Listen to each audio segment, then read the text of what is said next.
Go ahead and we can get started. Okay, so the first thing that I usually talk about when we start a session like this is center of gravity. So you have to know where your center of gravity is on your body, and then also the resident or the client or the patient. So your center of gravity is right about in your pelvic brim. So if you look at your pelvis like a bowl, it's kind of like sitting right inside there. So if you remember where your center of gravity is, when you're going to transfer a patient or move a client or something, if you can kind of get your center of gravity near their center of gravity, it makes physics a lot easier. So for example, if they're in the bed and you're standing over them, their center of gravity is much lower than yours. So put your knee up on the bed and lower yourself, like if this was a bed, you put your knee into the bed and lower your center of gravity towards there. So that's just kind of a general rule. When we lift, we try to lift with our legs, not our back. We try to use our legs for most of the heavy work. And as you'll see when we do the transfer here, technique is very important. And you can't be shy in this business. You can't try to grab somebody and have this much space between the two of you because now your arms are extended and your back is flexed forward. So that's kind of a bad thing for your back. So you do have to be kind of, you kind of have to give people a hug, right? In a way, right? That's the safest way to do it. For this training purpose, I'm going to show you the proper way to transfer somebody from a wheelchair to a chair and then probably back. Now, in a facility like this, there's all different scenarios, right? So we have chairs like this without armrests. We have chairs with armrests.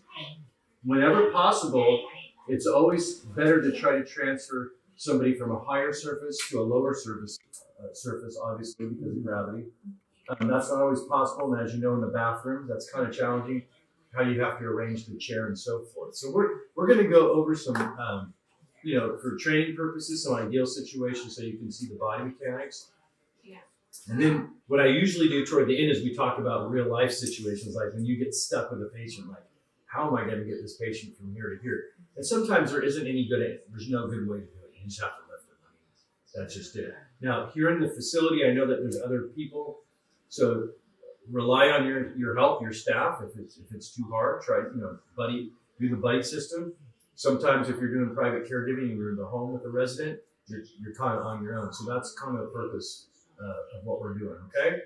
So we'll start by using equipment. Make sure your equipment's in good working order. Obviously, we discovered that the leg rests didn't come off very easy. We had to force it off. If you have equipment that's broken, please report that so that we can get it fixed. Dylan knows me real well. I have lots of resources in the community if we need to get equipment fixed. And if you're doing a wheelchair, please make sure the brakes lock, because if they don't, for obvious reasons, you can get injured pretty easy. So this one, it's okay. This brake is not as good as this brake, but it's pretty solid. This is a removable armrest, so you can take these off. I prefer people do that, especially if you're going to go from one surface to the next. So I'm going to take this off right here. The other thing that I like to do is I like to line up my surfaces 90 degrees. So this would be a proper way to do it. So there's kind of a 90-degree angle, so that when I go to transfer the patient like this, I'm just going right here like this, okay? I've seen people where it's complete opposite here. They turn all the way around, and that you're just at risk for hurting your back. So things in our lumbar spine, the lumbar spine is very good at flexing and extending. It's really not made to do a lot of twisting. That's when we get into the injuries, is when we do twisting or you're forward flex and you've got a load out here. Okay, so what I generally do is get a volunteer, and right before we started, she agreed to volunteer for me. So if you could come and sit with me. I thought you said you can't wait to volunteer. I think so. We all heard that. Wow. The teacher. Yeah. It's okay. We're all friends here, right? Did you shower today? No. Neither did I. We're good. So what I always try to do is obviously, if you're working with residents here, you kind of know them. Some people are cognitively there, some are not. Some are in and out. When you do private caregiving, the same situation. Very important to assess your resident or your client to make sure that they kind of understand, and it's always okay to go over it verbally. Tell them what you're trying to accomplish. Because if they can help you, good. It makes your life a lot easier. So if we determine the resident can help a little bit, I mean, you guys all have a little bit of a physical description of the residents. You know if they walk or if they don't. So let's say that she's seated here and she needs to go to the bathroom and you have to take her in a wheelchair. That's a perfect scenario. She's strong enough to support weight when you help her stand up and not strong enough to transfer herself. That's kind of where we get into the most common situations where the resident can physically assess or assist a little bit and is a little bit cognizant, but cannot physically do it themselves. So that's what we're going to do. Okay. So what I usually do is I use the two knee technique where I block both of her knees with mine. So hers are on the inside, mine are on the outside. And then I kind of just reach down behind like this, and you'll see how I just kind of lean back to lift her up. I'm going to do it in real time, and then I'm going to slow it down a little bit, okay? So I've assessed her. She can stand up if I can give her a boost up. And you can see this chair is a little bit lower than here. So we're going from a slightly lower surface to a higher surface. My goal isn't to get her to stand all the way up necessarily. My goal is to get her butt from here to here safely, right? There's a couple different ways to do it. One is you can do the full on stand with the pivot. Sometimes we just kind of lift their backside enough and pivot over. And I know my back will be to you, but if you can see, I think we've got a video angle that you can watch later of how we're going to do this. Hi, Monisha, good morning. So I'm going to stand over her like this. I'm going to put my knees around her knee. If they have arm strength, I say hold on to behind my elbows like this. I see a lot of caregivers with the whole neck thing. I'm not saying that's wrong to do. Sometimes it works better. I don't personally like it because I've seen a lot of neck injuries on there. Okay? So if they can hold on to you, have them hold on here so that you've got behind here and they've got here. And if your arms are locked, they're not going anywhere. So I'm going to show you in real time how we do this, okay? So I'm just going to reach here like this. I'm going to bring your arms forward. I'm going to see if I can get her to scoot her little backside out this way a little bit, like this. I'm going to reach there. I'm going to have her hold here, and I'm going to just like this, okay? See how low I am? I'm just going to lift with my legs. That's your mix, sorry. And then we just go through the turn. Okay, that's one way to do it. I didn't expect that to slide. Anyways, that's one way. The other way is just, if it's really hard, you just want to get your butt over, you do this. You just lean forward, and you just swing your butt over like this. That way, you're not standing all the way up. I prefer to stand all the way up myself because it's easier and better control.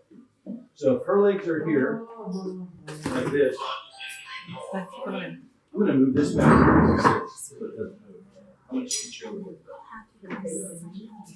That thing slides on the floor. Okay. If I'm going to transfer her back, now we're going from a slightly higher surface to a lower surface. It's easier. My personal technique is I like to stand all the way up like this and get a good lock and then pivot my legs around like this. That's how I like to do it. Okay, so like this. I'm going to go here. Let me hold on to my arm.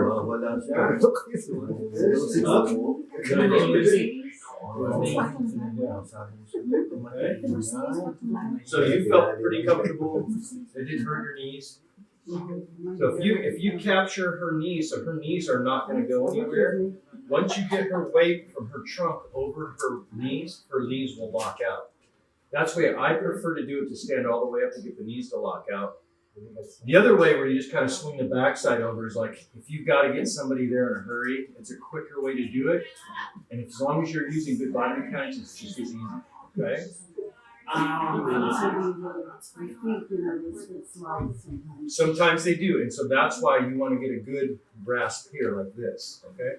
Trade places, come here, I want to show you something. Well, I'm a big woman. That's okay. You don't scare me any. Just for trade places. Sure. Yeah. Come here. We're not afraid, are we? No. Okay. So you brought up a good point about the feet sliding. Yeah, sometimes they slide. So you can do a couple different things. One is you can block feet like this. Like I put my feet here and I put knee to knee like that, and that'll help from the sliding. Or if you're strong enough, like I just go like this, right? I just bring my knees in like this, and if they slide, I'm holding her from the back. I'm just going to swing her butt around. That's what I was talking about. Sometimes it's hard to stand all the way up with a client. The idea is to get the backside from this point to this point safely. When you have a really, really difficult patient, I don't know if you have them here, but we use slide boards. Does anybody use a sliding board? Yeah. Okay. So you put a slide board under one cheek, and put the other one here, and you just kind of slide them. It's a very safe way to do it. If you have a sliding board, I'll go over it with you. If not, I'll do it in the next one. But sliding board technique is really appropriate for people that we have a hard time with. I'm going to transfer you right over here, okay? Just to show you that it's not that big a deal. Okay. So I'm going to give you a big hug like this. I want you to take your arms and grab behind my arms here, okay? All right? You comfortable with that? Are you scared? Okay, sometimes sometimes, no, that's a good point because sometimes the residents are afraid, they don't know. And sometimes if a guy like me walks in, they're like, oh, he's fine. Or for a little tiny woman, they're like, oh, I don't know if you should do this, but you know what? Like I was telling you earlier, my instructor was a little tiny woman and she was stronger than all of us put together. So it's all technique. And so it's okay, just reassure your client, I know what I'm doing. Just make it sound good. Just reassure that you know what you're doing and be confident with your skills. That's why we have a skills lab and that's why we practice, okay? All right, I'm gonna show you in real time what we're gonna do, all right? I'm gonna put your knees like that. I'm gonna go right up underneath you like this, okay? 1, 2, 3, up, give it, right on down. That wasn't too bad. That wasn't bad at all. Right? That was great. Okay.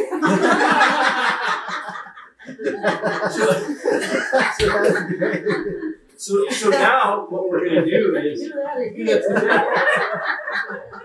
so now what we're gonna do is we're gonna practice. You guys are gonna practice with each other because that's how you learn, right? You don't just get to watch and drink your coffee. Oh, And how you do. I'm gonna go get some coffee, hang out. So we need to use a guard belt?